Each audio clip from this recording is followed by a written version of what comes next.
Hello, my fellow movie fans, and welcome to the new adventures of A Feast of Films Theatre with your hosts, Jesse Prosser and Ethan R. Hill.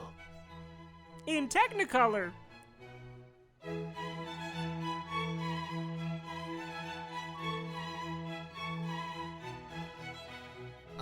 Okay, actually, I have a question for you. Sure. Because I found out this recently, and I found about this. I never specifically asked you about it, and I keep meaning to. Yeah, hit me up. The Opa Benia? The Opa. That's. I don't know if that's how I pronounce it. But it's a prehistoric creature. Yes. And I just I want you to.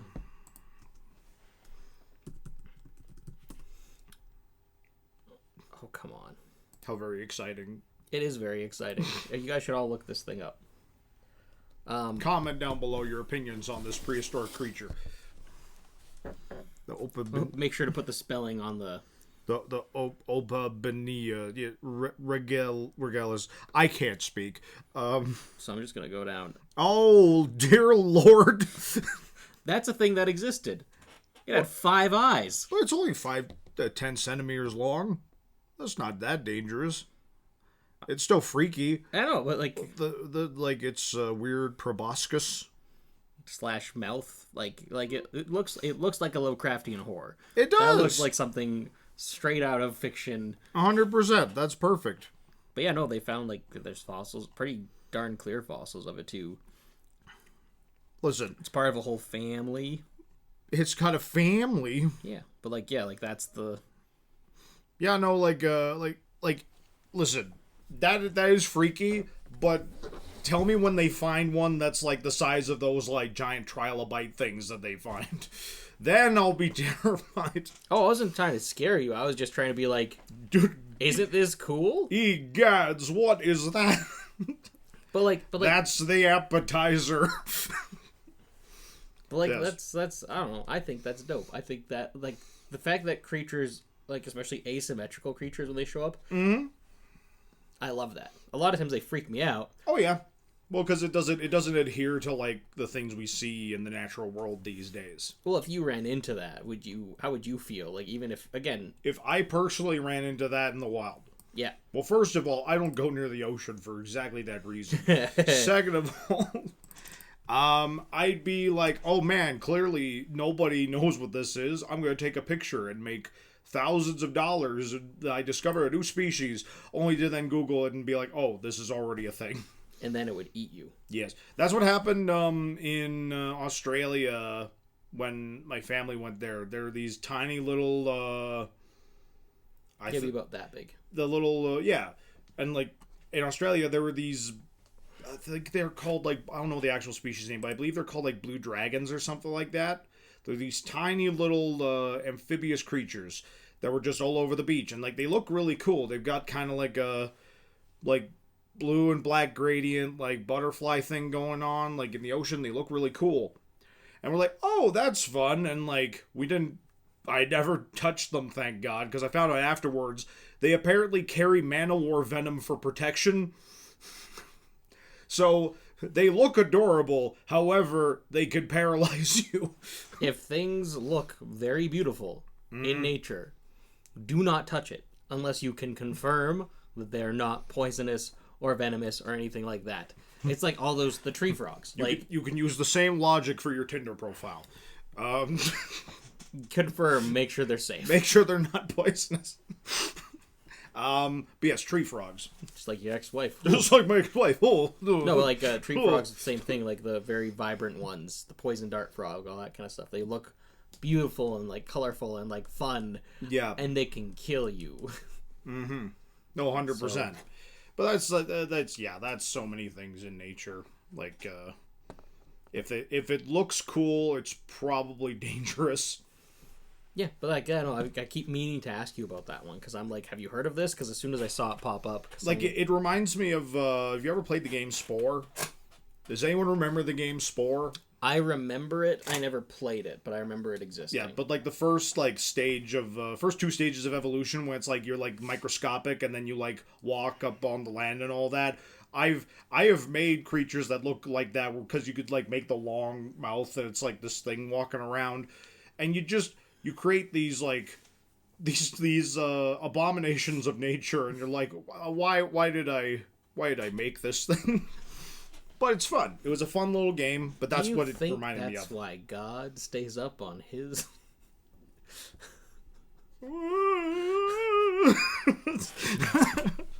Because he too is afraid what he created. No, that's all you need. Whenever you get off of if people go to 4chan and then leave, that's the clip that needs to play. Do you think God stays up in heaven?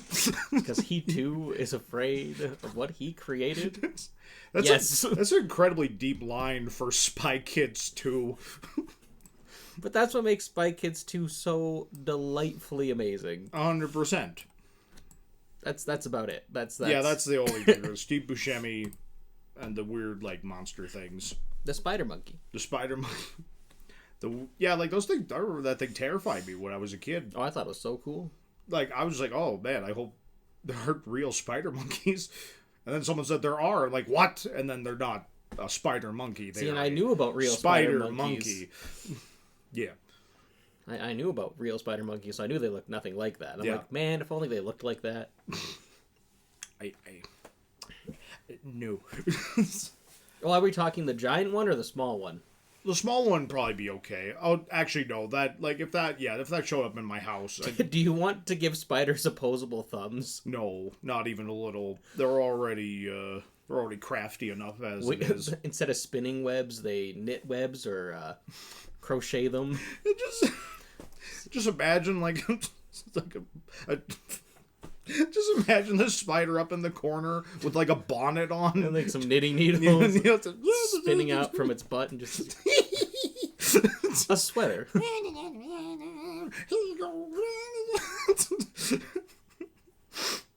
It's just the fucking like the scene The Fly, except the spider's up in the corner knitting a sweater. Help me!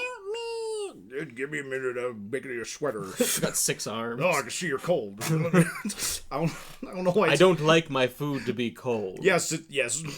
It's got the bonnet on and it's making it, but it sounds like this. I'm making you a sweater. You're saying guys like that can't wear bonnets? No, I'm not saying they can't. Wow. I'm just how offensive. Oh my god. Well, that's good night, everybody. Is that our summer movie today? We're talking about Spy Kids 2? We are not talking about Spy Kids 2. Are we going to talk about Wet Hot American Summer? We were going to talk about Wet Hot American Summer. And then we watched it. And we decided that the conversation would boil down to, hey, isn't this joke funny?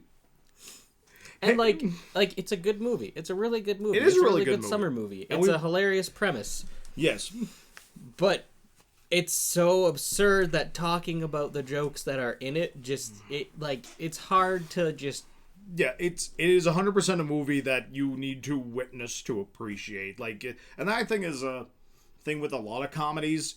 Like, it's hard to like have a full like breakdown discussion on a movie where it just boils down to, isn't it funny when blah blah blah happens? Well, even talking about specifically talking about Black Dynamite, like that's a movie for us. Whenever we talk about it, it boils down to us quoting it. Yeah, like it's one of those movies that's amazing. But like if anybody who hasn't seen Black Dynamite sees us talking about it, we just sound like crazy people because the shit that happens in that movie is ridiculous. And if you don't have the context for it, it just sounds like two crazy people talking. And it's the same thing with Wet Hot American Summer. Like it's really good. Highly recommend. It's a great summer movie. 100%. It's bizarre because it's a bunch of late 20-year-olds playing 17-year-olds. And then eventually 40-somethings playing 17-year-olds. If you go into the prequel series. Yes. And they just don't address it. Yeah, it just is a thing. It's delightful. And then it's slightly less noticeable in the sequel series because it's a decade later. So it's like, okay, you can kind of be like, okay, that's fine. They still look way too old. But that's part of the joke. Yes. And I appreciate that they're just like, oh yeah, we're all just coming back and playing ourselves. It's fine. Who gives a shit? But it's yeah, like that's really the extent of what we can talk about with Wet Hot American Summer. Yeah, So it's a short episode today. 5 minutes. That's it for a piece of films. Good night, everybody. All right. But the other thing that had happened this week, this in between the last episode and this one, is I was at work and randomly I'm like, yeah, let's talk about summer movies. But then I got hit by the Halloween vibes. Yes. I was just very strongly, just one day, I'm like, wow.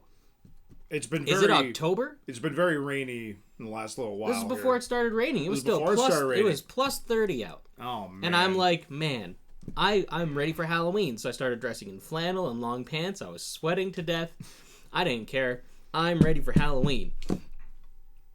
So to compromise on our summer series. Yes. And we've already kind of done it because we've only tackled horror movies. Yes. That are summer movies, which is completely unintentional. Jaws is arguable, but it's... Yeah. Jaws is a horror movie. This is... I think what we've realized is that, like, a lot of the traditional summer movies that we really enjoy, like... Well, I guess, like... Because there's Dazed and Confused, which, like, technically is a summer movie. And things and that's like what that. I would like to watch and talk about before the end of the summer. Absolutely. It's same thing. Unless Top we Gun. watch it as well and say, oh, I don't see there's much to talk about, and then we talk about Tremors for an hour and a half. See, Tremors I don't see as a summer movie, but as a desert movie. And there is a difference. There is, technically. Because it's always summer. Technically. But never Christmas. Never Christmas. No. That's what they need is a Christmas Tremors. Well, no, there's one that's... cold as hell. Except apparently they filmed it in, like... They filmed it in a desert, and then they just color corrected it to make it look like snow. So they're, like, in, like, parkas and stuff, but actually it's, like, plus 25. It's like, what are you doing? Just come to Canada. Just come to Canada. Film it there. So, yeah. So, no, it's been a weird Halloween-y mood already. So what are we going to talk about? We're going to talk about a really great summer horror movie, at least for half of the movie, and then the other half, I don't remember which time period it takes place in. Yeah. It feels like it's all summer, but there's a bit of an autumn vibe. It feels like it's summer? It does. It does. It does. We're talking about... Carrie. Yes. A great Stephen King adaptation involving kids dealing with a horrible monster. Cujo. No, it's in a small town, Ethan. Stand By Me. And there's a monster that's been living for a very long time that comes to Salem's town. Lot? No, it's... Wow, Stephen King's a hack. You take that back. We at Feast of Films are big fans of Stephen King and do not think he is a hack. All right. You know, I spent a whole year getting not mistaken from him. But you did not get mistaken for Stephen King. People were coming up to me like, hey, can you sign my copy of The Shining? But Yeah, Scottish tourists mistake Ethan for Stephen King all the time. Hey, Burial, you want to sign my copy of Cujo? Hey, I'm a big fan. Why are they Scottish? I don't know. I'm sorry if I just sign it and go like, do you think I'm that young? Okay. Or do I look that terrible? I mean, you've had significantly less cocaine than Stephen King has in your life. I sure hope it's significantly less. The snow in Misery isn't snow metaphorically. Anyway. Or actually, in the movie they just used real like cocaine. Just Yep, Stephen King just opened up his lavish trailer and just we love you, Stephen. Anyway, but specifically, so during the time that It Chapter 1 and Chapter 2 was being released in theaters, I had at least like 20 different people come into work and they'd be like, "Hey, you look like Stephen King." Yeah, I would tell you that. You really look like, and that happened way too often. Mm-hmm. And I don't see it. I've looked at pictures, I've shown pictures, and people were like, "Yeah, you kind of do." And I'm like, "How?" And they're like, "Well, you have glasses." I'm like, "Yeah, I have glasses and kind of shaggy hair. That makes me look exactly like Stephen King." I mean, I guess it's better than being compared to Jim Belushi. I don't think anyone's ever compared you to Jim Belushi. You're right, I'm not very funny. Anyway. You've been compared to Nick Frost. Yes, that is true. And Sloth. And Sloth. which are both just fantastic comparisons. Hey, you Guys. Can't believe you've only seen the Goonies once. It's okay. Actually, isn't that the main reason we never decided to do Goonies for this? I'll watch it with you, and we can talk about it. And then I could spend an hour and a half shit talking the Goonies. And then there'll be another hour and a half of me beating the crap out of you. Eventually, you just fast forward the edits. It's like just. Say Sean Astin one more time. Say it. I dare you. But yeah, like the new adaptation. I hesitate to call it a remake because like it's an adaptation. If we didn't get from all of our tomfoolery, we're talking about it. We're talking about it. We're talking about it. Yeah, Stephen King's It. It. Yes, to be specific. Capital I, capital T. Not it came from outer space, or it came from the desert, or It's a Kadoozy popsicles. it comes at night. None of that. We're talking it's Stephen King's It. His what? It. His id? His id? His ID. His ego? His ego. His ego? His ego was his name. Oh.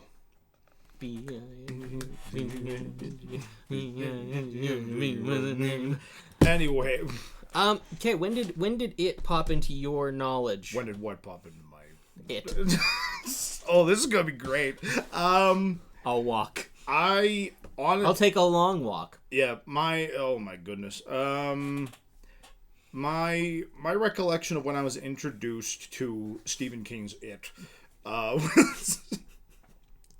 was when it's like when you have to talk about The Thing and you have to be like John Carpenter's The Thing. Yes, otherwise people are like, what thing are you talking about? Yeah, that thing. The Thing. I think The Thing can be compared to it. I'm pretty sure it can be compared to The Thing.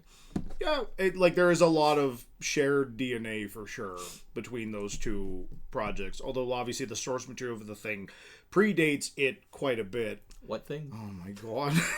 You walked into that one. This is gonna be an entire vaudeville act. Everybody, get ready. We're not dancing. We did a little bit earlier. It's true. Anyway, so my introduction to Stephen King's It was, my family, my parents always rented, during the October season, the Scream Channel on cable. Yep. Which just ran horror movies 24/7, like some horror related TV shows, things like that. Is that where all your like introduction to horror? A lot of like American Werewolf in London, Halloween, I want to say The Exorcist as well. A lot of those came from watching that channel. Like I watched so many movies that way, or like watched them in portions, like through various periods of time, and like which was great for me because like it was always difficult to get movies, obviously, when you have just cable. So yeah. And then going into town, like trying to like rent stuff. Like when I was younger, they wouldn't exactly rent movies to me. So TV. Because you were a hooligan. Exactly. So TV was always the best thing. And I'm pretty sure I flipped to the channel just as a movie was starting, and I was like, "Oh, what's that?" And it's the friggin' the opening scene with Georgie. That's not the opening scene. Well, it's not the opening, but like that scene was like it was like a little bit, and then that scene was playing, right? Hiya, Georgie. Yes. And of course, at this point I don't know the magnificence that is Tim Curry. So all I'm seeing is this kid talking to a clown in a sewer, and I'm like, well, this is bizarre. This is a weird thing. It's a weird thing. And then he grabs him like the "You'll float too," and that image with the fangs and shit, like. And I was like, yep, I'm done. Like, it's just, because, like, it was a particularly, of course, October, it's a particularly rainy season. So then I'm afraid to go outside, even though I live nowhere near any sewers. So, like, that was my introduction to it. And I didn't watch it for a very long time. And I thought, oh, this is the most terrifying movie of all time. And then eventually I watched all the way through. I'm like, this is kind of silly. Aside from Tim Curry, that miniseries is kind of silly in a lot of aspects. But that was my introduction, was like the most pants-shitting moment of the entire show. How about yourself? So I don't remember. You don't remember? And like, so for the longest time, I was terrified of clowns. Like, clowns were like a big old nope for me. Yeah. Even now and then, I get a little bit of the heebie-jeebies from them, but it was a huge, like, nope. Like, I would see... Nope. Nope. Like that. Nope was a great movie. It was fantastic. We're not going to talk about it, but just gotta say, go watch Nope. Go watch Nope. It needs your money. So, I remember the cover. I remember seeing that around. Yeah. And so I knew very that. recognizable VHS cover. I don't remember if I saw it on TV for the first time, if I bought the DVD of it for the first time and that's when I saw it, if I rented it. I don't remember how old I was. I think I watched it with my friends. Yeah. I don't remember. Like, I have I've blacked out that memory of seeing it. And I think it's, like, because of my fear of clowns. I think that's what suppressed that. Yeah. But over time, like, it has become, like, one of my favorite franchises, period. Right. Like, it's such a good story about growing up. Well, it's, like one of the, like, kid horrors. Like, I think it's fair to say Stranger Things would not exist if it wasn't a thing. I would agree. Yeah. Like, it is an incredibly influential story, one way or the other. But, like, again, I don't know what it was that entranced me with this clown. It did terrify me. It did scare me. It was Tim Curry. Probably. Honestly, like, it's worth watching just for Tim Curry's performance. Like, there's so many, like, little things that I quote from that. Kiss me, fat boy. Kiss me, fat boy. No, like, it's got do some you have really... Prince Albert in a can? You do? Well, you better let the poor guy out. Like... Delightful. You could go with Pennywise one year. Absolutely. That's how I might kill you. How you doing, Ethan? Oh! What? No, like, there's a lot of really good moments in it. It is very cheesy. It's a TV movie from the 90s. Yep. But overall, like, it was enough to, impact me in a way that I kept watching it. I've tried reading the book several times. You mean the 1,000-page novel? Well, that's the thing, and I debate the audiobook, but that's 44 hours. That's... Like, you need like a solid month to get through. That's over a month. That's an hour a day for over a month. I guess, like, depending on, like, because oftentimes for what we do, sometimes the locations we go to are like an hour away, so, like, you could probably hammer through one if you had, I could probably do it by the end of the show. I could probably do that. But, like, it's still a lot. It's a thing. So no, it's it. I know. Yeah, the thing is much shorter. It is, yeah. It's a novella, right? It's like 3 pages. Although they discovered 20 more pages. It's much longer. It's a new novel. Blumhouse is going to adapt it. Novellas are just what they call it when people are too lazy to write a full book. Oh, okay. How dare you? Well, I guess here's the question. Like, here's somewhere between 1,000 pages for it and 80 pages for Who Goes There. That's like your optimal length for a horror story. I'm pretty sure somewhere in that 920-page range, there's an optimal length for a horror story. Yeah, 1,000 is too long. It's too much. And 80 is too short. But 920, that's chef's kiss. That's just sweet spot right there. That's what it is. Yeah. But no, like, I don't know. It was just something that I always really liked. I think also, for me, it was growing up also recognizing actors, because John Ritter's in there. Yep. And I grew up with, like, Three's Company and all that kind of, like... Seth Green. Yeah, that was also great. When I became a fan of Seth Green, I'm like, oh my gosh, he's in it. Wait, I'm remembering things. Seth Green might have been the reason I watched it. Oh, watch what? Stephen King's It. Oh, right. He might have been, because that was around the time that I did the deep dives per actors, and, like, I was a huge fan of Seth Green because of Robot Chicken. Mm-hmm. And so I feel like, so it's also going to sound funny, because I want to say he's one of the reasons I really started watching Austin Powers as well. That's hilarious. Like, I'd seen them, but, like, then I was like, Seth Green. Oh, he was in Austin Powers. Seth Green? Were you telling me people watched Austin Powers because Seth Green is in it? Like, yeah, I guess, like, I did. But, like, so getting to... the lead guy is John Boy from the Waltons. Yep. My mom loved the Waltons, so like. Also, Emily Perkins is also one of the kids, who is Bridget in Ginger Snaps. Yep, she is. Yeah, she plays a young Beverly. Beverly, yeah. What was that? Beverly. Well, I was like Beth. Put your hands in the air. Okay, you're good. And then Annette O'Toole from Smallville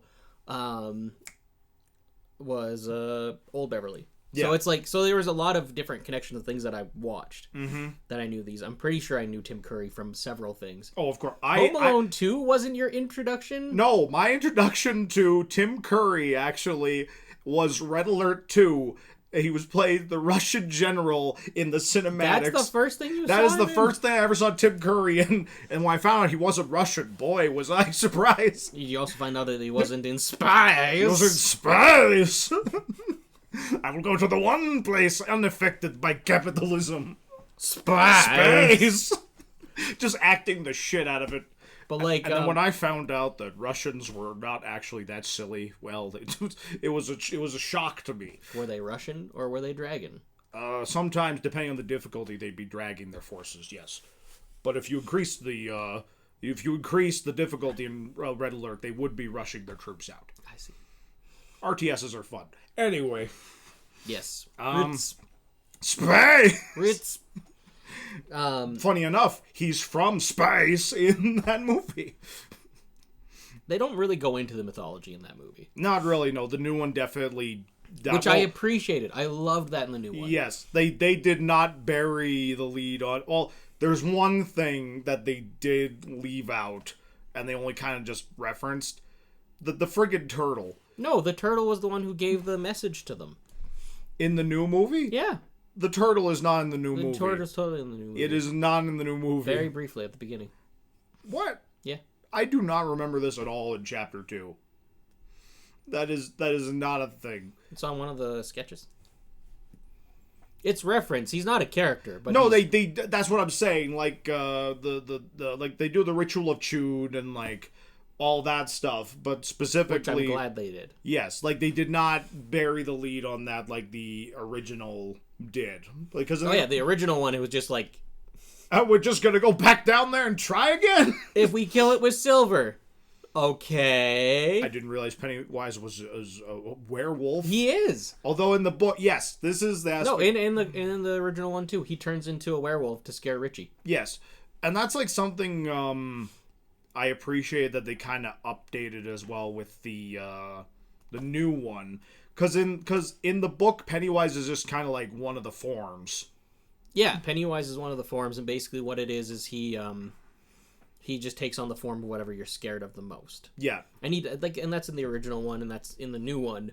In the original one, though, because it was like the height of the 50s, like a lot of what he turned into was Universal monster movies. Yeah, or Universal monsters. Mm-hmm. So I want to say the Creature even makes an appearance. Frankenstein makes an appearance. Yeah. Wolfman makes an appearance. And obviously, if you're going to update it for, like, taking place, like, the kid portion taking place in the 80s, changing it to, like, more those kind of monsters makes sense. What I appreciated about in the modern take was that they updated it to being less just generic scary things that could scare anybody and more of personal experiences. Yeah, like personal fears. Like the friggin' the messed up sick dude that the leper, yeah. Yeah, the leper following around friggin' it's not Richie, it's Eddie, right? Eddie, yeah. Following around Eddie because he's a hypochondriac.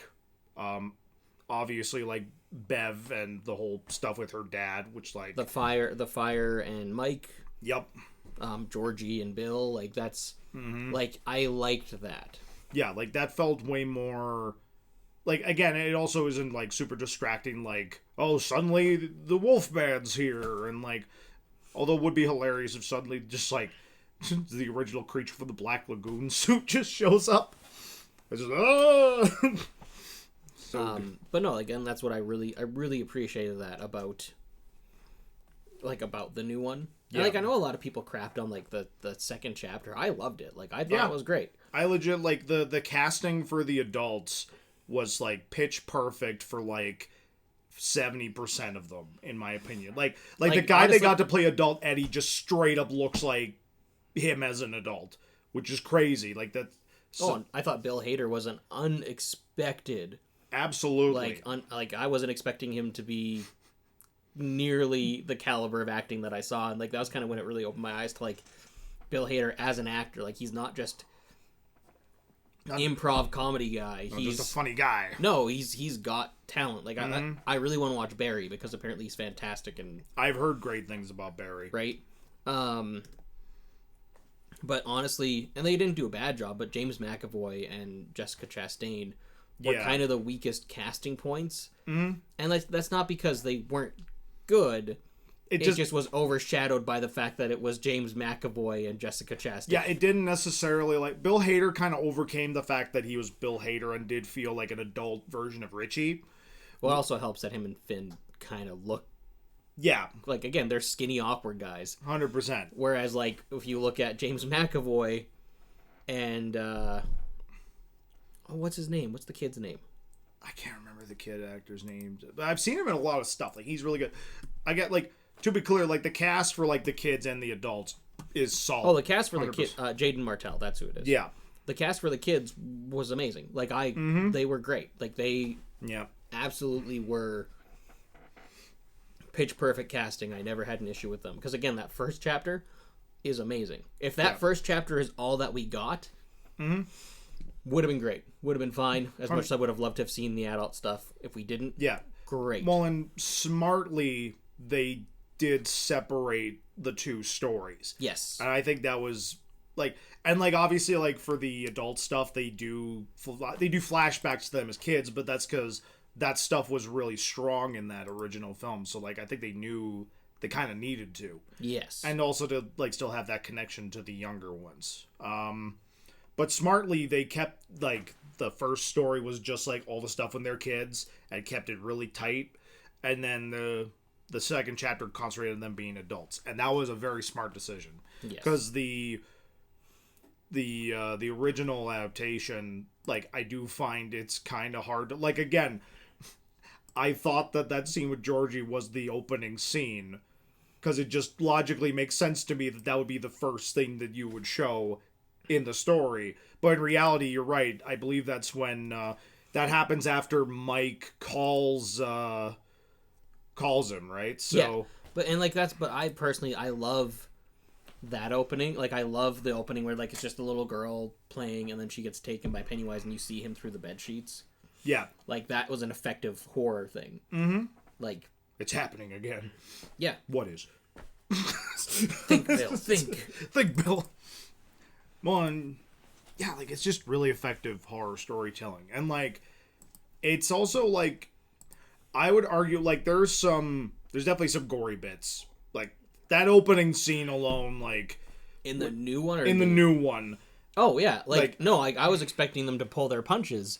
No, Because they in just, the first, like, in the original one, it just kind of like, okay, he lunges at him and we cut away. Whereas, like, in the new one, Georgie's arm is just ripped right off. just bites him right and off. you see him and he's crawling away away in the blood and the water with no like, arm, and he's oh a child. my It's God. I was just like, okay, that's the movie we're getting. Yup, they're not pulling any punches. And like, yeah, like Bill Skarsgård is absolutely awesome He's delightful. He's as great. Pennywise. Like he steals the scene in every scene he's in. He steals. I was concerned a bit because I didn't know who he was. I didn't know what he was in. I think the most we had seen him in was Well, a lot of people like Hemlock Grove. Hemlock Grove. We had seen him in before. Like a lot of people knew him. Like you believe it was Vampire Diaries he was in, or True Blood or something. No, I think you're thinking Alexander. I don't remember which Skarsgård was in the Vampire Show. I could have sworn Bill was in something before that. Oh, he was a vampire in Hemlock Grove. Oh, right. Because he was in Castle Rock. Oh, he's in Castle Rock. We gotta watch Castle Rock. We really do. I've heard good things about it. Oh, he was the voice of the... Okay, I was curious. It said he was in Eternals. I'm like, I don't remember seeing him in Eternals. Yeah, he was the big Morlock. Not a Morlock. What was? Apparently he was supposed to be, or he's going to be in John Wick Chapter 4.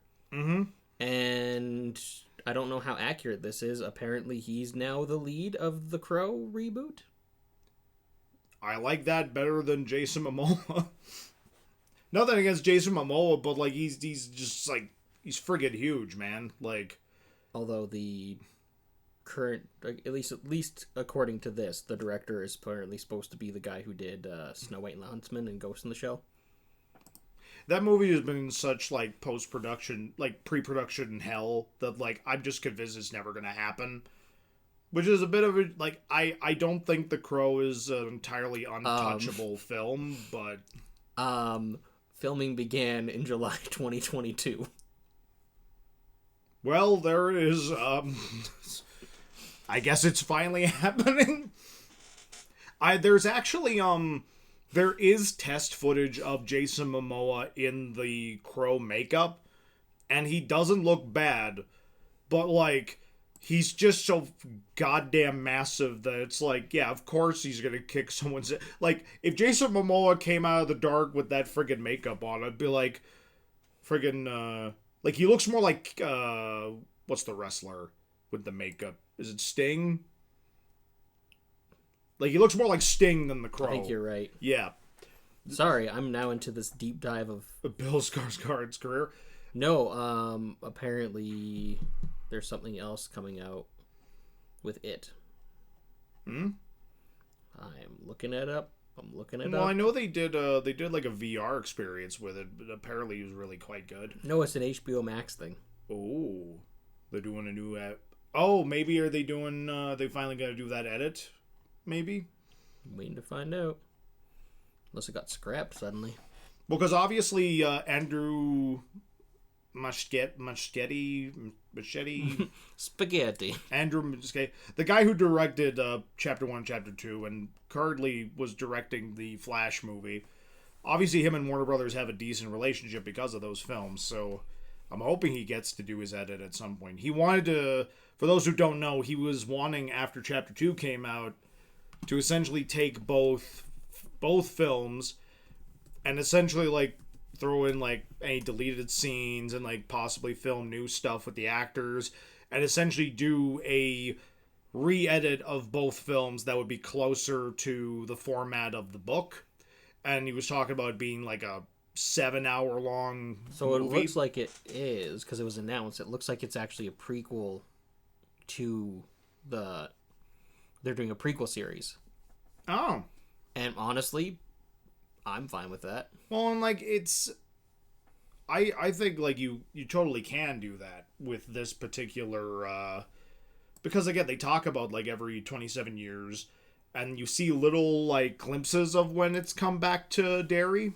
Yeah, and I think it's a rich history that you could actually explore. 100%. And like yeah, like that I'm more than fine with. In a similar sense of like how I talk about, like, I'd love to see a Predator miniseries where it's, like, different time periods and, like, just friggin' show different groups of people how they dealt with it. Like, yeah. Like, if you go back to, like, the late 1800s and, like, how do, like, the loggers deal with this thing, like... Because I don't know exactly how far back it exists in the lore. Like, maybe you know about more of that than I do. But I want to say in the book it's been there for hundreds of years. In the book, it was there for millions of years. Like, it landed with right, the yeah, dinosaurs and then got, like, trapped and, like, yeah, like it... Yeah, so, like, there's a lot of wiggle room for what you can do based in the Derry area, as it were. The Derry area. The Derriere. Isn't that a joke in the TV movie, Derriere? I feel like it's something Richie says. Also, so specifically... Alexander Skarsgård was in True Blood. Okay, that's the Skarsgård. And he played a character called Eric Northman. Oh my god. Full circle. It's all come back. That's Amleth didn't die. He just, he got bit by a vampire. Exactly. Clearly. That's hilarious. Because I know originally Will Poulter was supposed to play Pennywise. And, like, thinking about it, especially him as an actor, again, I was nervous about that because I was, like, my context for Will Poulter was he was a kid.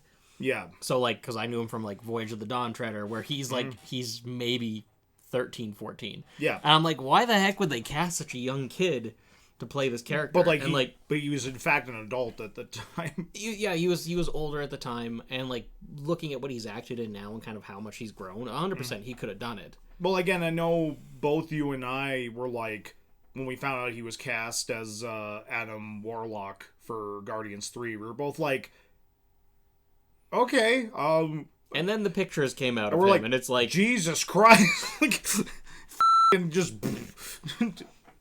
like, holy shit. What happened to him? Disney happened to him. Will Swolter.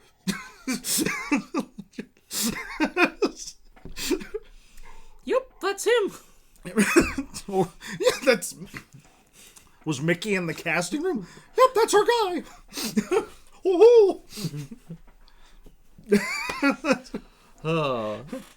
Pam Goldgame in front of the camera, James. Oh my god. So anyway, back to it. Yes.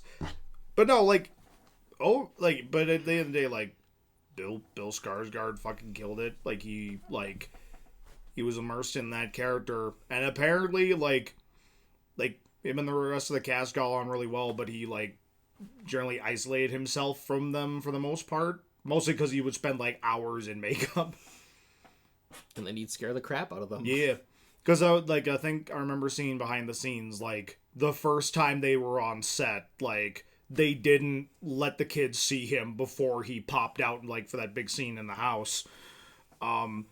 They didn't want him to see him before the initial reaction. Apparently, yeah, like, he just scared the shit out of him. Well, I want to say that there's even, like, pictures of, like, Bill Hader where he's, like, just caught off guard by him doing his, like, eye thing. And Yeah, well, I think that's one of the things that got him cast, too, was, like, the weird shit that he could do with his face. And, like, it gives, like, Pennywise this, like, really off-putting feel to him.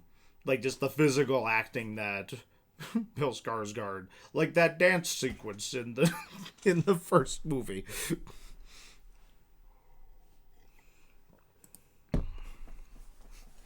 just such a good, just so good. Fucking fucking Spencer from Ice Nine Kills does that dance in the music video for It Is the End. There's just a brief clip of him doing it, and I'm just like, like I just died.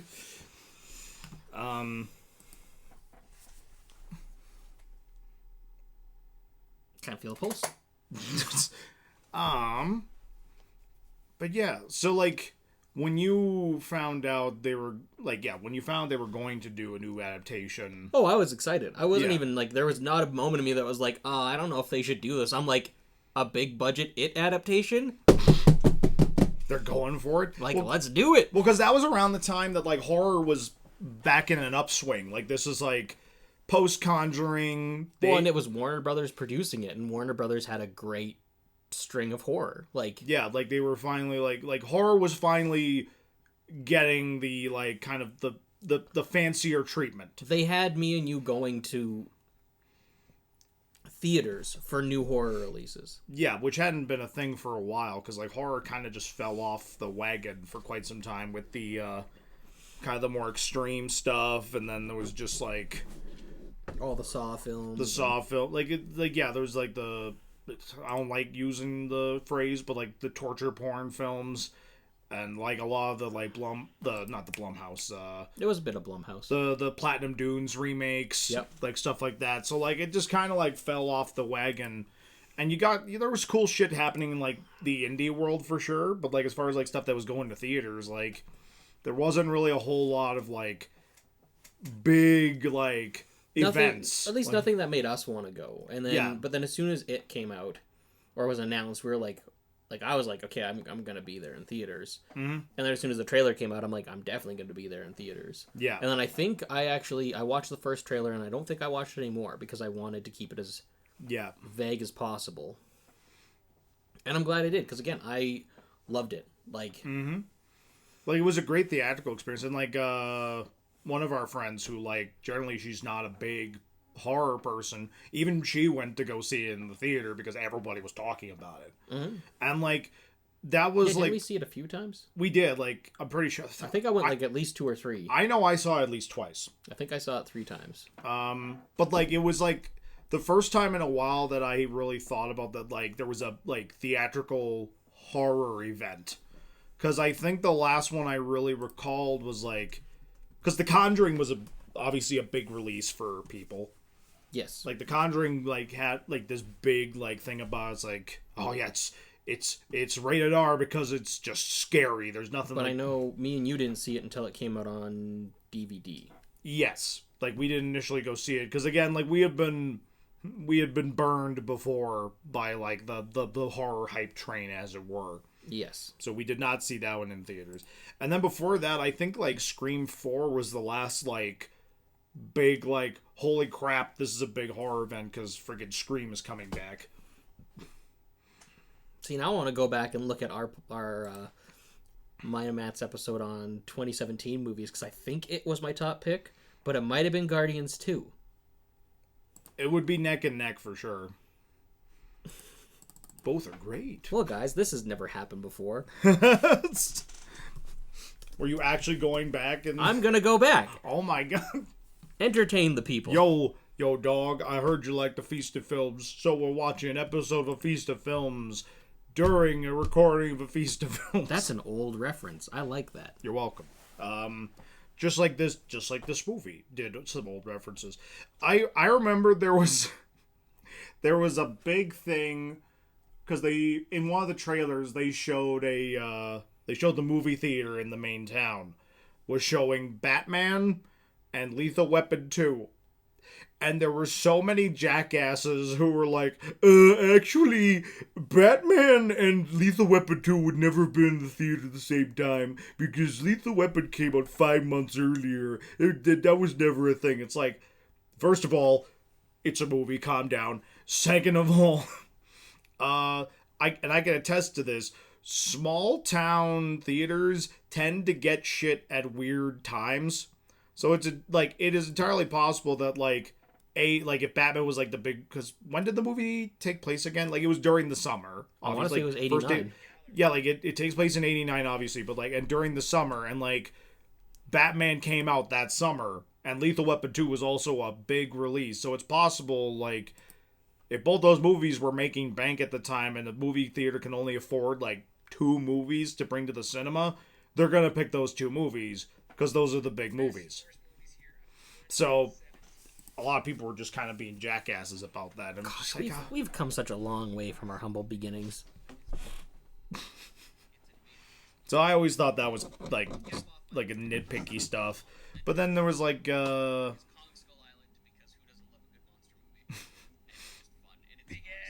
like Kong Skull Island, yeah. Kong Skull Island. I know this is going to be really exciting for our audio listeners. I'm just doing my best. In all honesty, I completely forgot that we didn't film back then, so I was expecting to at least see... Yeah, no. I could watch and kind of figure out what I was talking about. Videos, the new... Literally the last, I'll find out later. But I think it was one of my favorite films of the year. No, like 100%, like it would be, yeah. Like, I feel like it was. I feel like it's at least in my top 3, if not my top 1. Yeah. Is it fair to say that, like, obviously you like Chapter 1 more than Chapter 2, but, like, not by much, I'm assuming. I have watched Chapter 1 more. Yeah. But that's also because it's been out longer. Mm-hmm.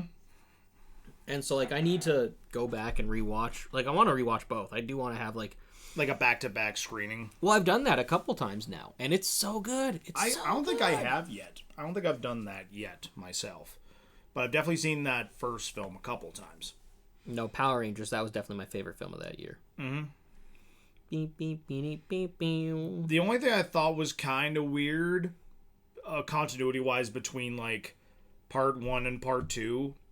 Because in Part 1, like, I get in the book, I guess, they make Mike the historian of the group. Like, the one that's, like, kind of done more research into the town and, like, these different incidents and things like that. In the new movie, they make Ben the historian, and they give him that character trait. But then in chapter 2, Mike's the one who stayed in the town and brings them all back and like which calls is them accurate up. to the Calls them up and like, hey, this thing, and like, oh, I've done this research and all that. It's like, it's weird to me that they like changed gears between chapter 1 and chapter 2, and I feel like part of that is because people are like, why the hell did you take that away from Mike? Because in chapter 2, that's what he does. And I could see it if they were going to like swap the roles a bit and have Mike be the one that left and like have Ben be the one who stayed, but like they didn't really do that. So no, and at the end of the day, like it worked. Like it just it does work. It was fine, and I think it all comes down to like when they decide to introduce those characters and just little things they changed about the story. But it kind of like to me, it also makes sense to make that change, and maybe this is just me justifying it.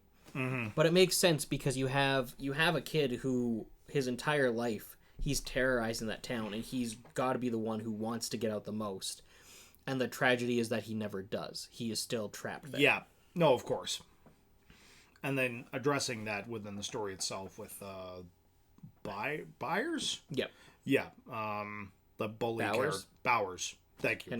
Henry Bowers, the bully character, and like adding that aspect to him. And like being that the reason why like Mike comes to the group and like they form that friendship. I thought that was very powerful. I thought that was really good. The rocks, like the random like editing decisions that the movie makes, like when Rock War, when freaking Anthrax starts playing, like fuck you.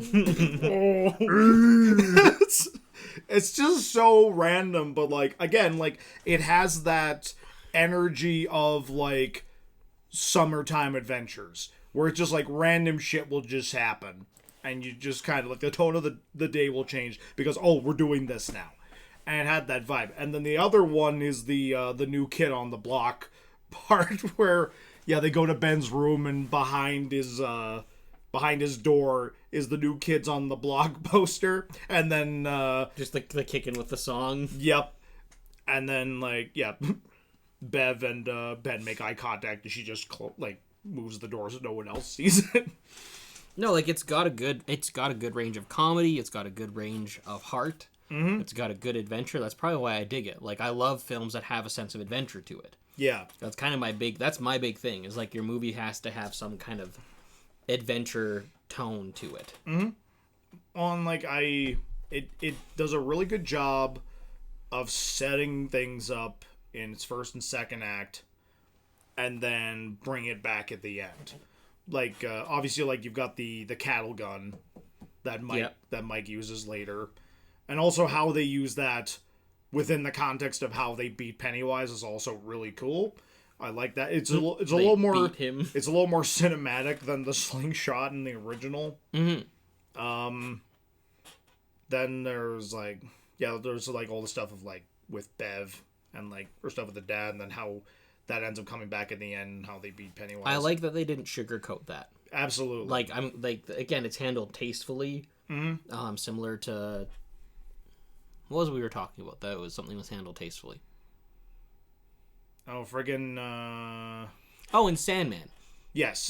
So watch Sandman, by the way. Sandman is also fantastic. That's got to be a whole episode. We got to talk about Sandman. I would love to. I would love to talk about Sandman. It's so good. It's very well done. Goodness, I have been treated in the last week and a bit here to just great storytelling. Because Sandman, only murders in the building, everything everywhere all at once. Nope. It's been just so good. It's been such a good time for content, 100%. And it's all stuff that like. It's unlike stuff I've seen before, and I love it. I absolutely love it. 3 of those things original IPs. Mm-hmm. Whereas I watched The Devil's Advocate for the first time recently, and oh boy. Yeah, how did you like that? Sorry, we got to derail this, because I was curious. It's not bad. It's simultaneously... I didn't know... I don't know if I was watching a good movie or not. I know, right? Because Keanu Reeves, first of all, his accent's much better in this than his accent in Dracula. I will say that. Well, because he was doing a British accent in Dracula. He wasn't doing... I know where the bastard sleeps. And he's doing an American one in this one, which is closer to the Canadian accent. Yes. Like the Kentucky accent definitely. I'm a Kentucky lawyer. Yeah, it's not quite as like comical as Bill Paxton's Kentucky accent in Edge of Tomorrow, which is still like I love him in that movie. But like there were times when I was like, holy crap, this is like a really great, like this is really great. What's happening here? And it almost like has that like kind of Rosemary's Baby feel to it. But then Al Pacino. Oh, Every time Al Pacino is on screen, the movie changes into a completely different film, and he just because he steals every scene. He's like spoiler alert: him as the devil is just he's amazing. he's so delightful. It's not a spoiler; it's in the title. Well, you don't know, like, if it's, like, just a weird story about lawyers, but eventually it turns into a supernatural thing. And, like Charlize Theron's really good in it as well. Like, Charlize Theron's going for a friggin' Oscar. I always forget that she's in it. Yeah. But, yeah, Al Pacino, every time he's on screen, the movie turns into a completely different tone. It's a fun watch, but I'm never 100% sure if I'm watching a good movie or a, like, I don't even want to say so bad it's good. It's hard for me to quantify. I enjoyed watching it. It was enjoyable. It was a very enjoyable movie. But do you feel it could have a remake? yes. I feel you could. It's one of those movies that, like, if you remade it, you could remake it really well. Yeah, like, especially, like, the ending makes it very unclear exactly what the hell happened to. Yeah, so, like, yeah. I was not a fan of the way it ended. If it ended about 5 minutes earlier, it would have been fine. But and it's a really long movie, too, for it what is. Like, it needed to be slightly shorter, but, like, overall, I enjoyed it. But also, it coming out in 97 makes perfect sense. Yes, like, absolutely. Funny enough, you could, like, it almost feels tonally in the same universe like that. Like, Gabriel Byrne could be playing the exact same Satan in a different body in End of Days. Yes. Tonally, it feels like the same. Like, this is just another plan he had to, like, to rule the world. It's like, oh, it didn't work with Keanu Reeves. I guess I'll try with Arnold Schwarzenegger. So, yeah, like, it was interesting. It was interesting to say the least. I just need one more Satan movie, and I could make it my own, like, headcanon trilogy. We'll work on that. We'll come back and figure that out. Yeah, because it's got to be a movie between, like, because Devil's Advocate, we were introduced to the devil, we need a movie in between, and then End of Days is the end of the trilogy. We'll have to find that third movie. Anyway. But no, like, overall, it's just Prophecy. Prophecy. The Viggo Mortensen. There we go. He's the middle chapter. There we go. There's your... Don't quote me on that. Yeah, there's the devil as weird businessman trying to end world in New York City. Movie. Yes, that's what it's gotta be. So exactly. There's the devil in There's gotta be one. The Devil in New York trilogy. Or comment down below what you think the middle chapter in the Devil in New York trilogy is. That or we write it. We'll write it ourselves. We're gonna make it. We'll make End of Days and and Devil's Advocate canon to each other. The end of Devil's Days. But and the devil will be played by Jeff Bridges in our movie. Talking about Duracell batteries. When you sell your soul. Don't look at me. Oh my god. Anyway, just something random moved in our house. It was me, the one-armed man. We may die on camera. Anyway. But no, do you have a favorite scene in the like between the two films? Do you have a favorite scene that you really enjoy? No, I don't think I do. Not a specific scene? No, like I think I just like a lot of it. Like that's basically kind of it. I don't think there's a specific, like really thinking about it, there's not a specific scene or moment that really sits with me. I feel like overall it just works as a really solid piece. Yeah. Yeah, I genuinely can't think of any. Like, have I mentioned it before? Or? Not that I can think of off the top of my head. Like, I was just curious if there was a moment for you that like really stood out as far as like. No, like it's all just kind of just one big masterpiece. Because there are definitely scenes that I really enjoy, and just how they were executed. Mm-hmm. Like again, Bev when she's like in the bathroom, that one scene, the friggin' balloon comes out and like pops and just covers the entire room with blood. And then that's a scene in the thing. No. Where there's blood all over the bathroom. Well, the blood all over the bathroom, but I think it pours out of the sink. Remember? I thought, oh, you know what? I'm mixing it up with the library in the original. Yes, no, there's a scene where like a balloon comes out of the sink in the Tim Curry one. I'm pretty sure, and I think I'm mixing it up. It doesn't come out of the sink. I'm positive there's a. Or no, I think you might be, because bubbles up and then. Yeah, that's what I'm thinking. But then a similar thing happens in the library in that one too. Yeah, and then her dad comes in and like just he doesn't see it, and it's coated in blood. Yeah, and she's just fucking freaking out and shit. Like how terrifying that would be if like you were the only one seeing this thing, and they're like that's already like a rocky relationship to say the least, and like just that whole bit of tension there. And then when they all show up and they can, like, all the other kids show up and they see 80s montage of them cleaning. Yeah. And I'm like, that's great. That's a great little, like, she gets that support that she needs in that scenario. And I thought that was really great, too. Like, no, and, like, it's a wonderful movie about friendship. Like, it's got that, like... It is, though. Yeah. Like, it's got that, like, 80s, like... It again, like, I talk about, like, movies that feel like 80s movies, and like movies that are trying to be 80s movies, and then there's movies that like feel like they were made in the 80s, and a lot of stuff in It Chapter 1 feels like it has that 80s movie feel to it. Yeah, but it still has a modern sensibility to it as well. 100%. Yeah. No, like just really solid two-parter. Like I know a lot of people shit on part 2. I think it's really great.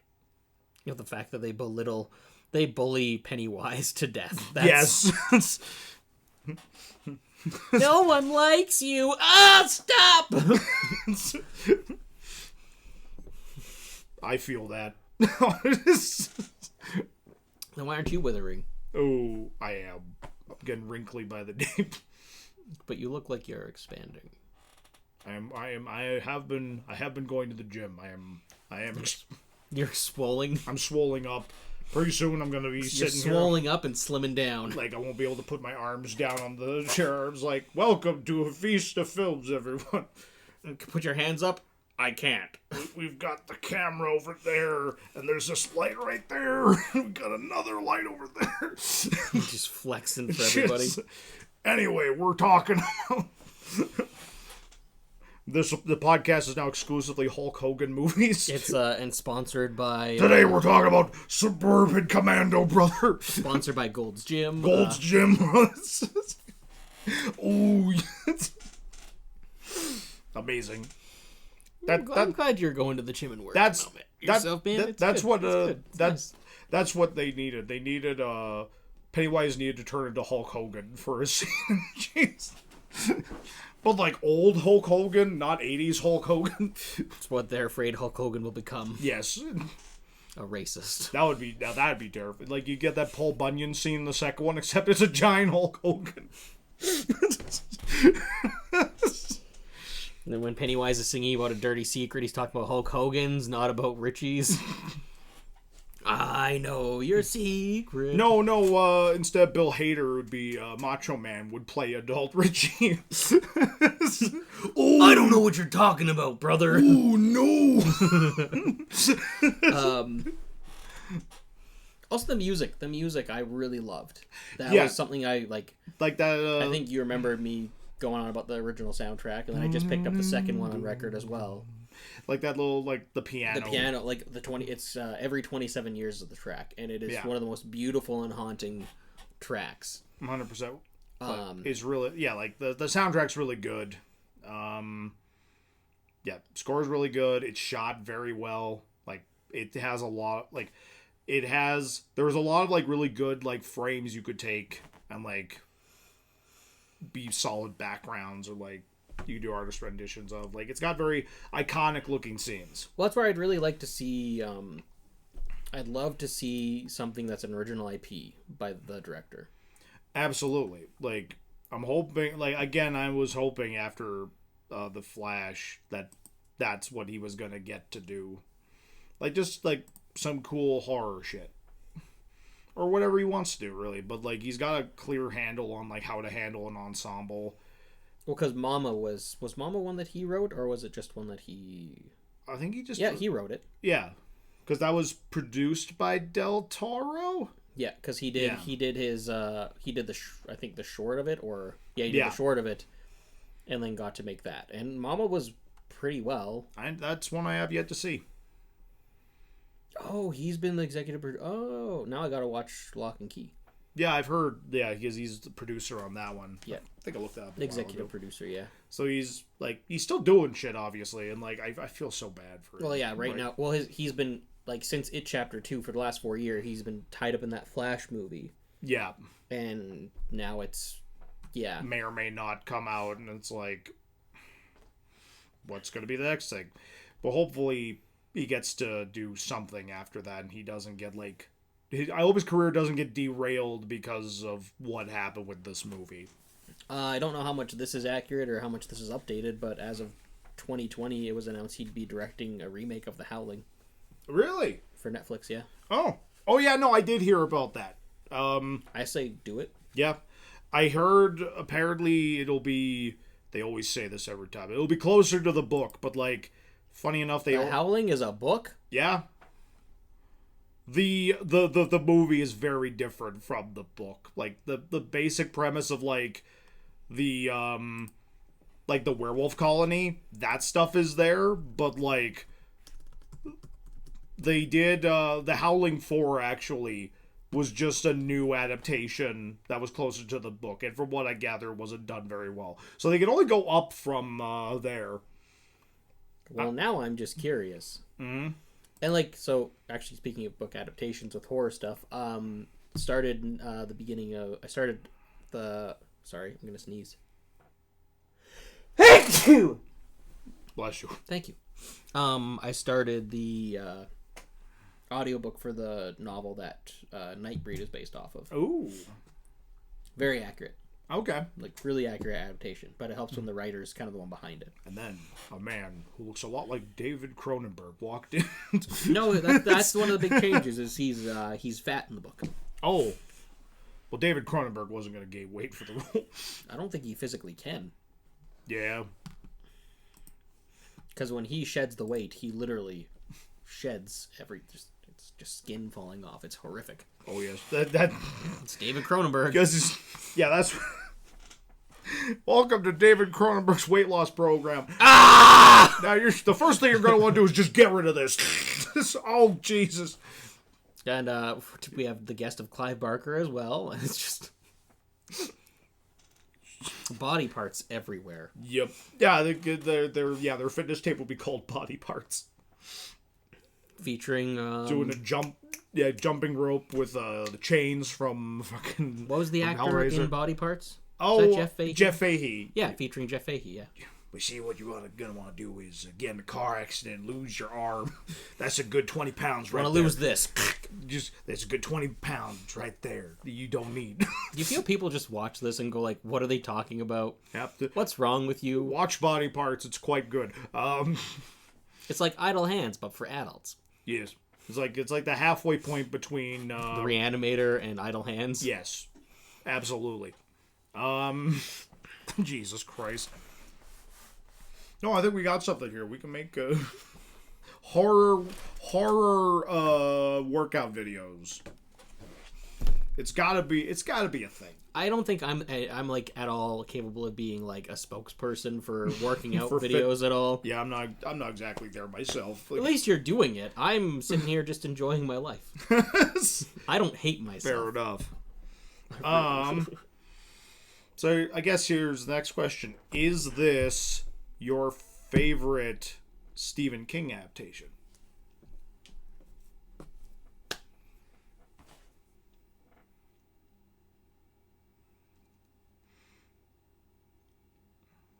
Yes. I don't know what other ones I've really watched that I've really been... Because, like, it's... Like, what other ones have had a big of an impact on my life as this one has? Right. Because, like, I would definitely say it's in my top 5 favorite Stephen King adaptations. Well, I feel like Green Mile is going to be the top one for you. Absolutely. I'm cheating. And I've never seen it. That's me cheating, of course, but, like, it's a Stephen King adaptation. I don't give a shit. I've never seen it, so I don't know. It's one of my favorite movies. Um... And it's like, that's the movie that always comes out of nowhere when people, like, ask me what my favorite movies are. When I say The Green Mile, they're just like, wait, what? Excuse me? But it's just a great movie. It's like, yeah, like, the John Carpenter's The Thing, Jaws, Hot Fuzz, The Green Mile. What?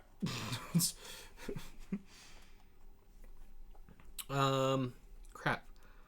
Because Carrie I really liked. Mm-hmm. Shining is great. Yep. Literally, you're listing ones that would be in my top 5.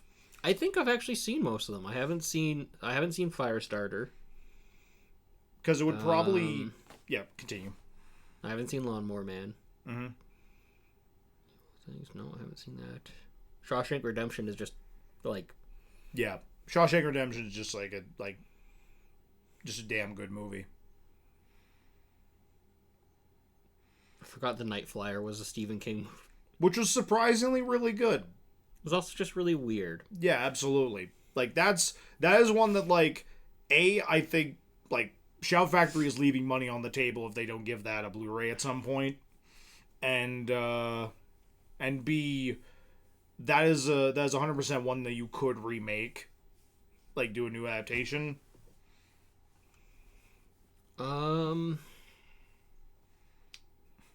The other Stephen King vampire story. Edgar Wright's making The Running Man? What? At least that's what I'm seeing here. That's new to me. I guess technically, yeah, that would be another. But, like, I always think of, like, his horror stuff. But, like, yeah, The Running Man is technically... But the thing is, The Running Man is so different from its source material that I hesitate to say that's one of my favorite adaptations. Looks like James Wan might be tackling Tommyknockers, possibly. Interesting. That is definitely one that could use a remake. Tommyknocker and Langoliers are two that I want to watch. Yeah. Because those are miniseries? Yep. Yeah. Honestly, yeah, I think they are my favorite adaptations. Mm-hmm. But there are other ones that are also just as good. Like, there are ones that are amazing. Because The Shining is unquestionably a classic. Yeah. Like, and again, people like, oh, Stephen King didn't like it. It's like, it doesn't I don't care. It doesn't take away from the quality of the film at the end of the day. I know we both enjoyed The Mist. Yeah, The Mist would be, like, really high up there for me. I really like that movie. Misery's fantastic. Tales from the Dark Side. Yep. Stand By Me is a classic. Is Creepshow technically, or is that, well, Creepshow was like an original thing. Creepshow is what he wrote. Yeah. Maximum Overdrive.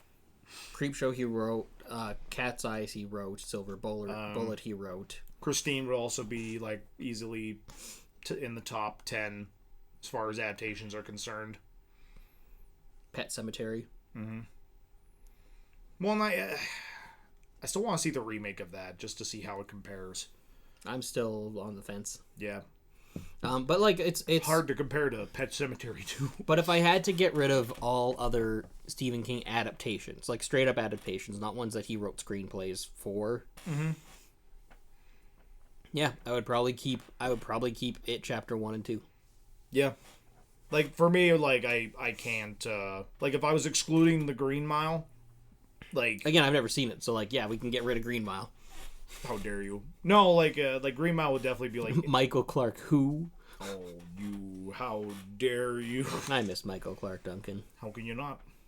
He's so good. Such a good actor. Yeah, man. Fantastic Kingpin. Nobody really remembers that, but he was the Kingpin at one point. He was just really good. Also, fantastic Planet of the Apes. Played General Attar. Oh. Yeah. Couldn't tell because the makeup was so friggin' good. The only thing... God! Ethan is is a defender of the Tim Burton. Only because Rick Baker's makeup is so freaking amazing. It's so good. These are actual actors, and they all look exactly like apes. They look...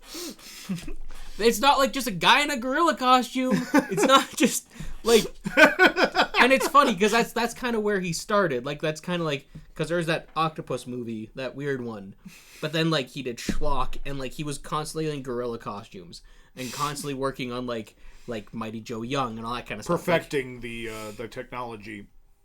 And the fact that makeup is in the same place as that terrible of a movie, but it's also fun. It's also a product of its time. It's 2000s, I think. Was it 2004? It's still not that good, Ethan. When was the last time you watched it? It's been a very long time. How do you know? Maybe what if it's Men in Black for you all over again? I highly doubt that I'm going to enjoy that movie more on a second watch. I got my Rise of the Planet of the Apes, Dawn of the Planet of the Apes, and I vote we watch it. I vote we watch it. You want to watch the remake of Planet of the Apes? Yes. Oh my god. The most I remember about that movie, like, is they have Charlton Heston as like an elderly ape that then says the line, it's like damn you, god damn them all to hell. I think so. Yeah. All I know is that it's not any worse than ape will not kill ape. Ape has killed ape. Listen, like all the original Planet of the Apes sequels are not that good. Although I do have a soft spot for 3, like Escape from the Planet of the Apes. Is that the third one? That one? The one where they go back in time. Yeah. Why? I actually really enjoy that movie. I'm not kidding. I know he's not, but it's a lot better than Battle for the Planet of the Apes. But is it better than Conquest?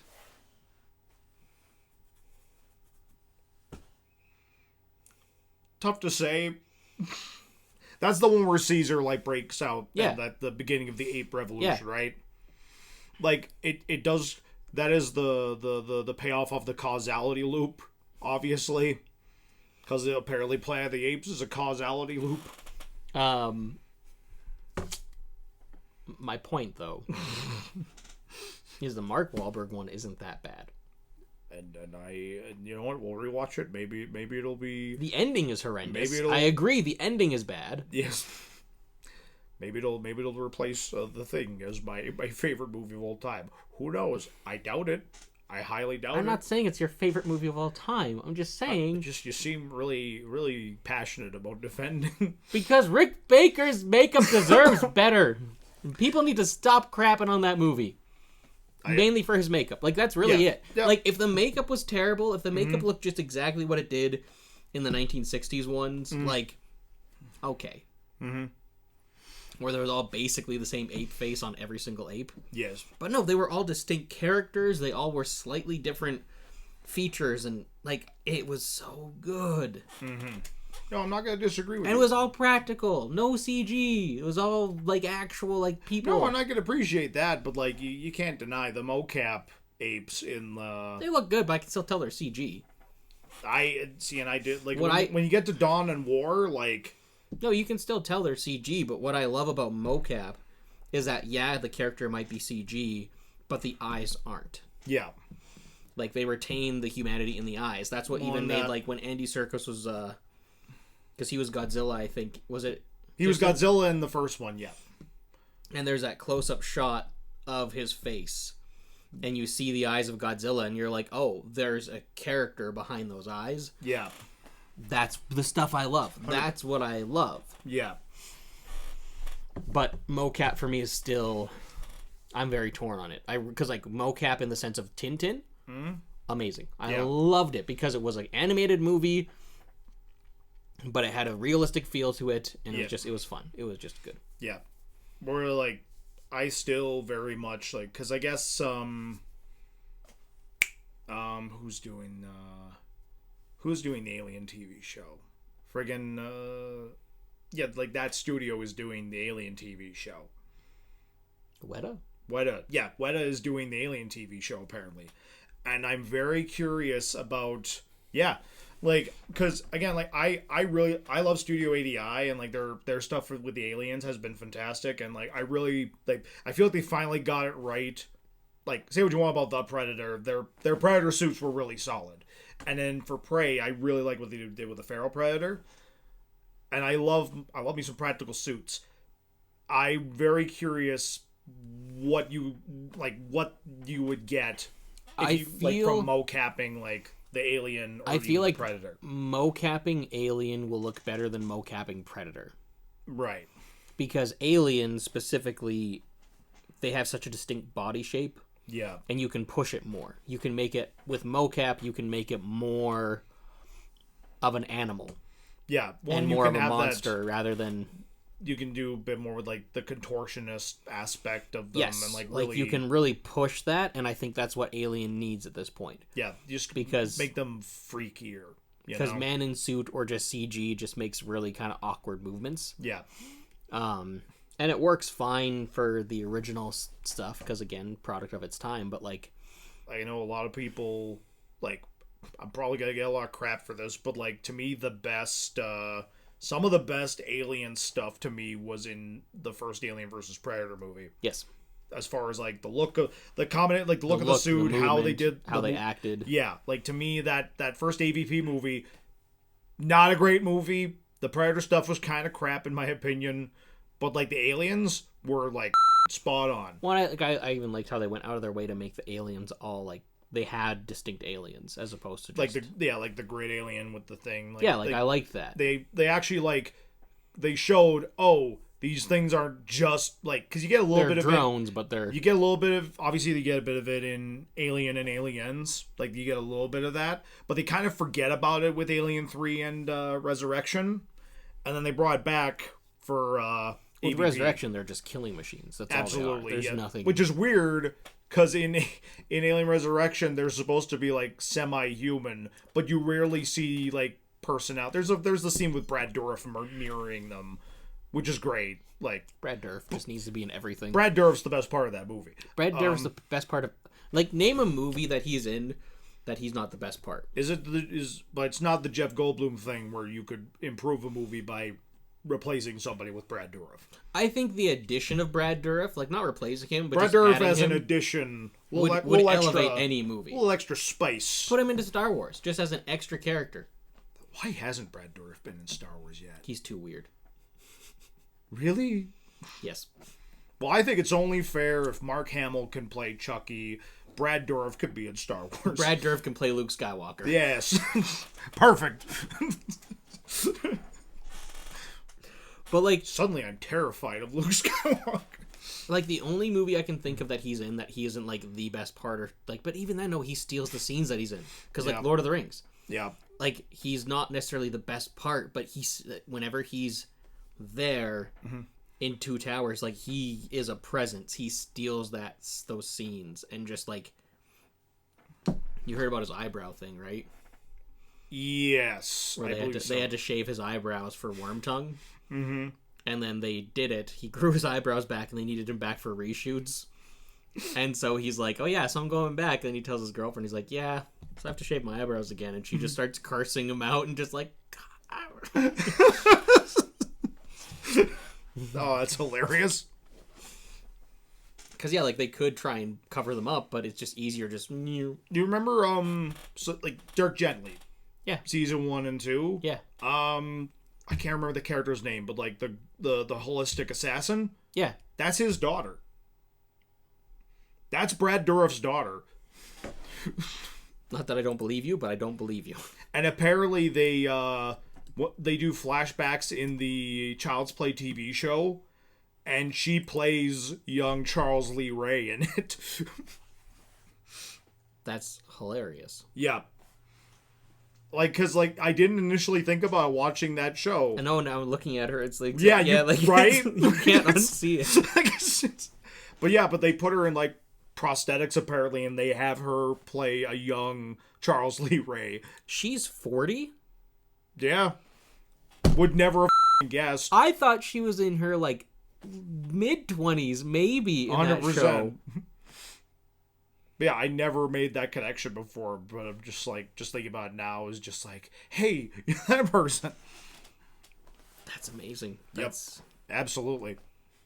You know, she's been acting since she was 2006. Mm-hmm. That's great. Yeah, that's phenomenal. That's so... Anyway. Do you, Oh, she was in Tenet, apparently. She was? Yeah. Huh. Missed that. Yeah. Well, to be fair, like, aside from the protagonist, I don't remember a lot of Tenet. Me neither. Yeah. Tenet is overrated. Anyway, we just committed a cardinal film sin. So I guess in the Chucky TV show, everything is canon except for... The remake. Yeah. Mm-hmm. Interesting. Oh, yeah, like, Don Mancini, like, he's been the guy for that franchise since the beginning. And, like, yeah, like, from what I gather, the newer movies kind of, like, clarify where certain things fit in canon. Like, apparently there are, like, multiple Chuckies. Like, his soul got, like you know, split in a bunch. like, you know, in the beginning of the second movie where, like, they're making that, like, new good guy doll. Yeah. Like, apparently what ended up happening was the good guy doll from the original got melted down and put into, like, made into a couple of different dolls. So then there's multiple, like, his soul got split into a couple different dolls, and that's why there's the different looking ones. Apparently it has a 91 on Rotten Tomatoes. It's supposed to be really good. Like, I've heard nothing but good things about the Chucky TV show. Jeepers. That's shocking. Right? I love that for Brad Dourif. Again, it's mainly for Brad Dourif. Like, it's as long as Brad Dourif's getting a paycheck. And now for Fiona too. Because Absolutely. Let's just give the Dourif family some love, because Absolutely. they've done so much for Hollywood. 100%. Like, again, Exorcist 3.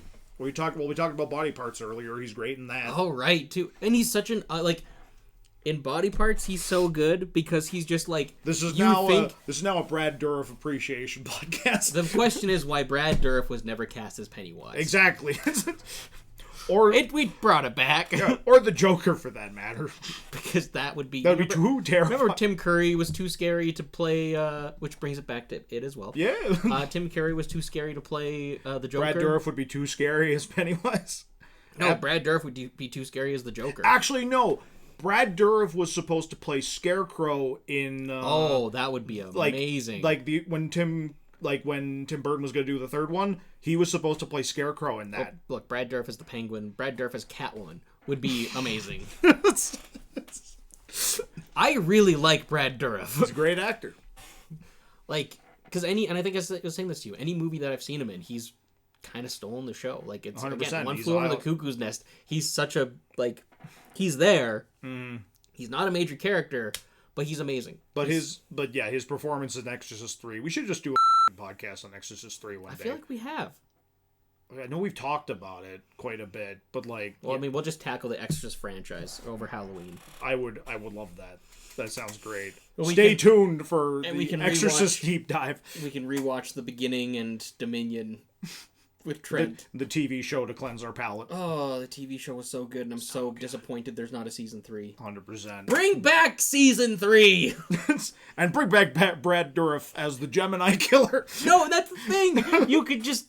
That's what it could be. That's what it could... And it lines up because Exorcist 3 and season 3. You could not bring back George C. Scott, unfortunately. We could find someone. We're fine. We're fine. But no, like, it's yeah, I don't know. I just there's so much positivity that I can say about Brad Dourif. 100%. Like, he is someone I want to work with. I would love to work with Brad Dourif. Mm-hmm.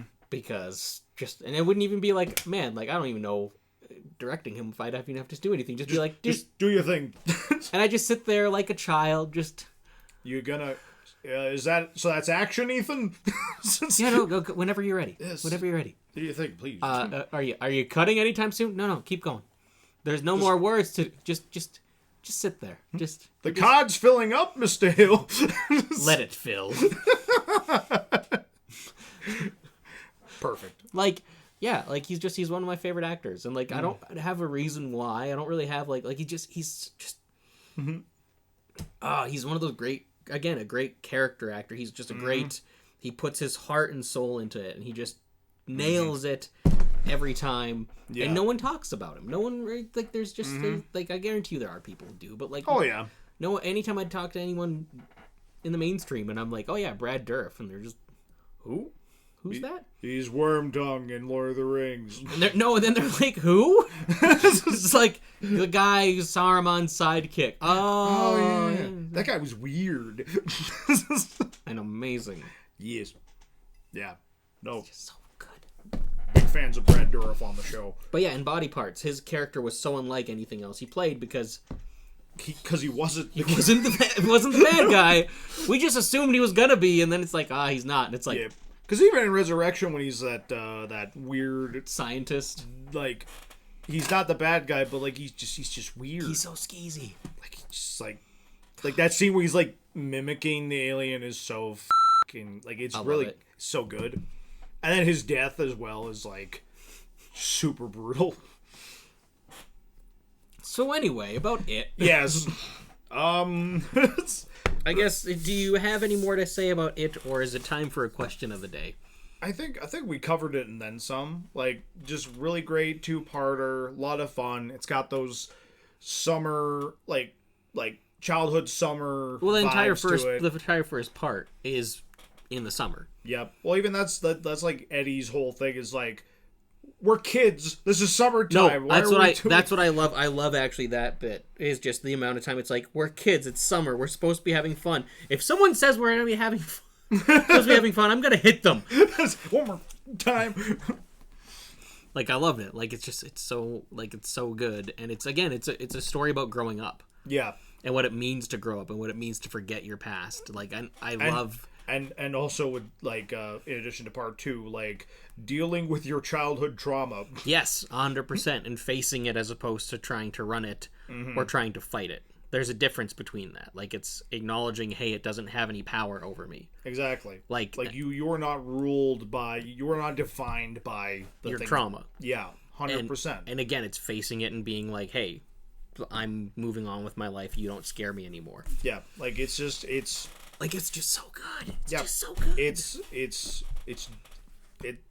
I never say the movie's like deep, but like it doesn't sugarcoat the things that it's trying to do, and it's a fun watch. It's emotional, and yeah, it's just I would definitely recommend it. Yippee-ki-yay, mother.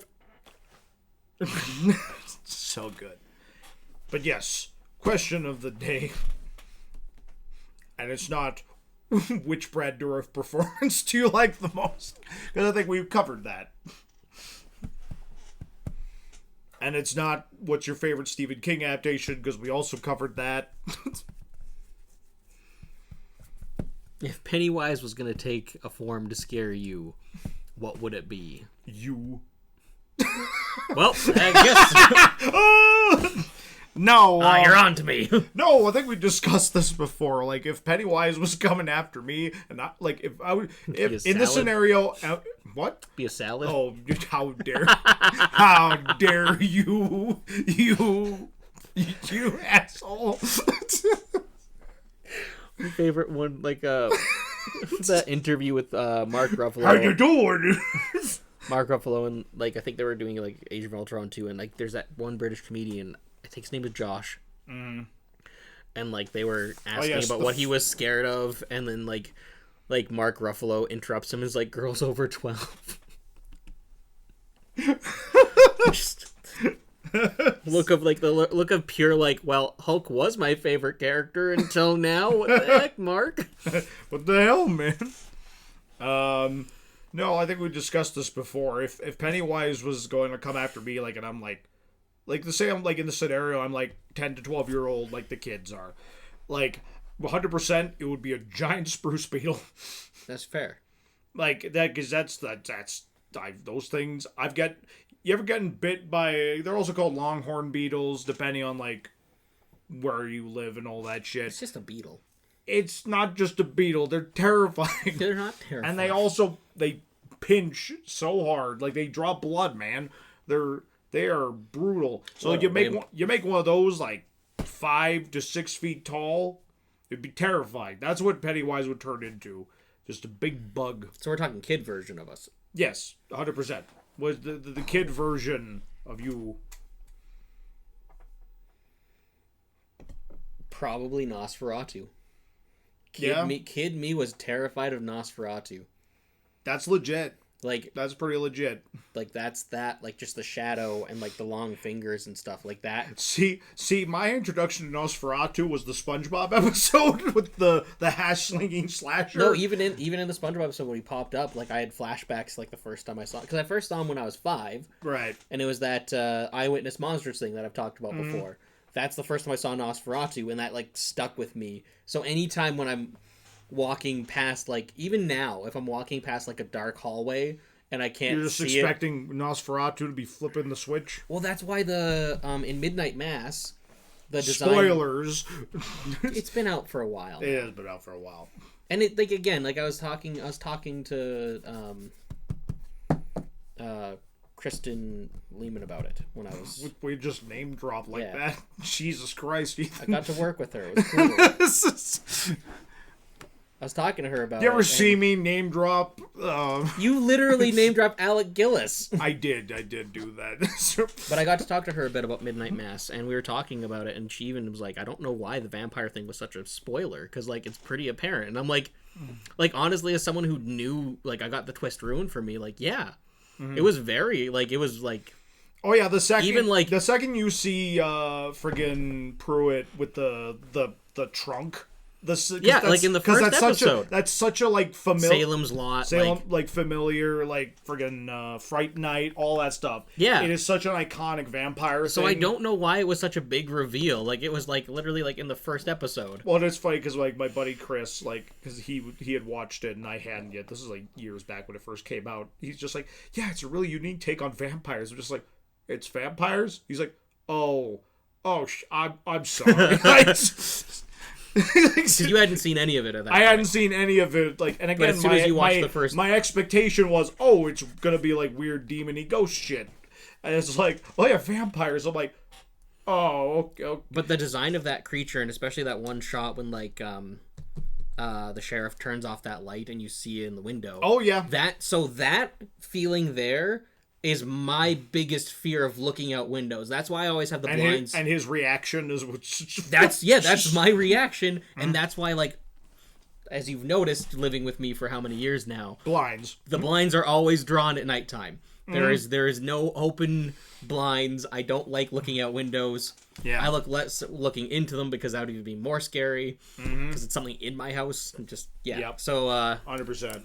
So that, yeah, Nosferatu probably would be that. Well, I think we could both agree. That's just like the freakiest vampire design, and whenever they kind of harken back to that. Except for Salem's Lot, then it's the goofiest. And again, I disagree. I think that it's so funny. That jailhouse scene. It's so funny. No, it's terrifying. The way he pops up. As a kid, that was terrifying to see that. I didn't see it until I was an adult. So there's your problem. It was hilarious. Marlowe, I think, is more terrifying than Nosferatu is. Who? That's the name of the vampire. Oh, okay. Sorry, my brain went Marley, and I'm like, the ghost from Christmas Carol? You need to face the master. But no, yeah. It's so, like that. That would be mine. That would be... Nope, I dig that. And also, screw you for name drop. You've mentioned Alec Gillis, you mentioned Dan Trachtenberg, you've mentioned all these people. That's true.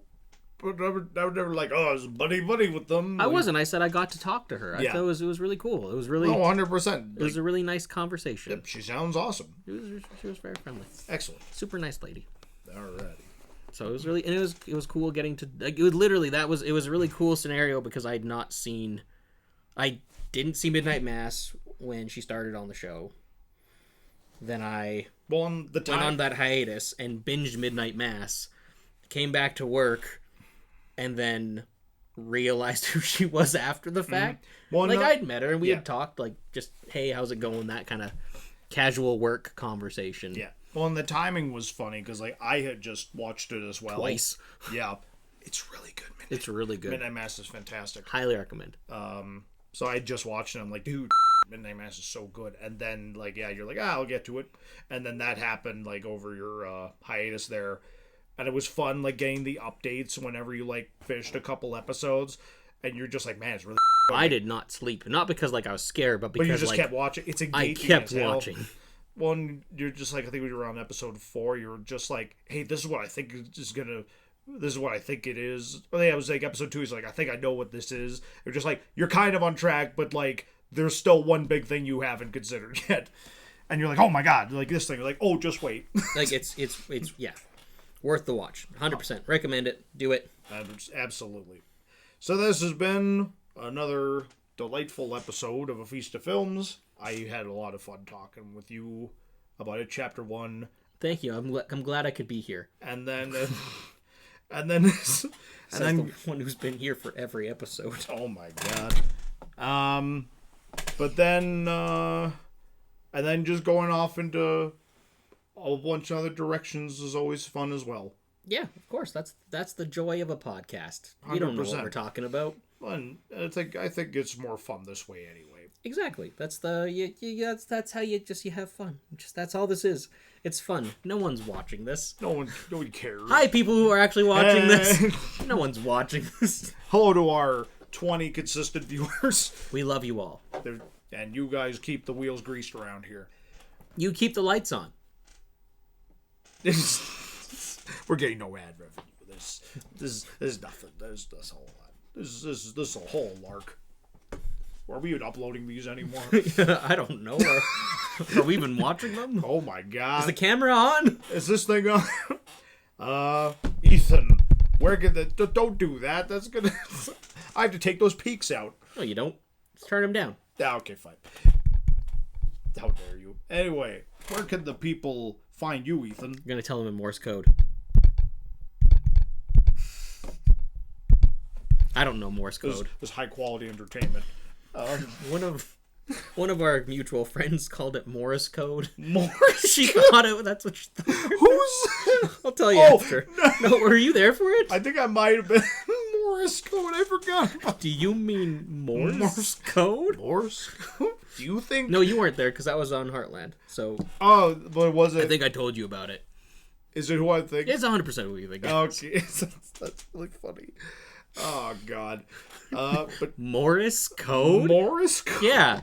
You mean Morse? Shut up. Morse code is speaking through doors rifts. No, Morse code is the name of the communications officer for Rescue Heroes.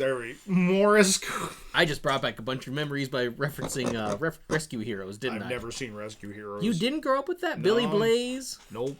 Oh gosh, we gotta go through. I watched more Johnny Quest than I did Rescue Heroes. I mean, that was two different like time periods. I guess so. Johnny Quest was like mid-90s.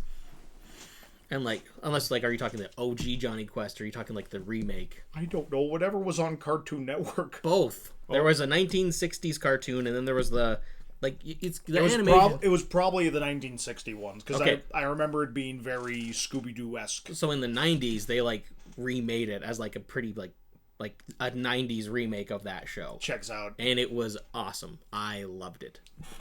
But no, like Rescue Heroes was like, I think early 2000s, late 90s. The guys with the big feet. Yes, of course. You don't know what I'm talking about, do you? I have no idea. I'll show you. Anyway. But yeah, Ethan, where can the people find you? find me at YouTube at Ethan R. Hill. You can find me on Instagram at Ethan R. Hill. And from what last I checked, you still can't find Damned Rights yet. No. We're working on it. We're waiting patiently. 100%. It'll be back up as soon as... Hopefully the end of the month. Yes, absolutely. What about you? You can find me at... Nowhere. No, you can find me at ThatJProsser on Instagram, and you can find my YouTube channel under just my name, Jesse Prosser. And then, of course, if you're watching this on YouTube, don't forget to subscribe to A Feast of Films and get our frequent episodes. Guess we should ask for that too, shouldn't we? Yeah, please remember to comment, like, and subscribe. But please do. Yes, absolutely. Also, if you are in the Calgary area, you can find Damned Rights for physical copies at the Cross Iron Mills location. If you're not in Calgary, I'm sorry. Yeah, But also, I understand. we can do nothing for you in that one. We can't afford shipping. Have you seen the price of gas these days? In this economy, in any economy. in any economy, you go back to 1989 when the gas was pretty high back then too, wasn't it? Not this high, I don't think. Yeah, Inflation. I don't know. absolutely. I don't know economics. If I understood economics, you think I'd work in film? Probably not. Probably not, because I'd be smart. If I understood economics, I'd be a real American psycho. Awful. On that note, Have a good night, everyone. have a good time. I don't know what time of day it is. Wherever you're watching this, Whenever. when Wherever. we end up uploading it. So in We'll 3 see. weeks' time. 3 weeks' time. It's gonna be great. Have a good week, everybody. Bye. I don't know why I went to turn stuff off. God. Just grabbed Just my mouse impulse. to be like, oh, let's click the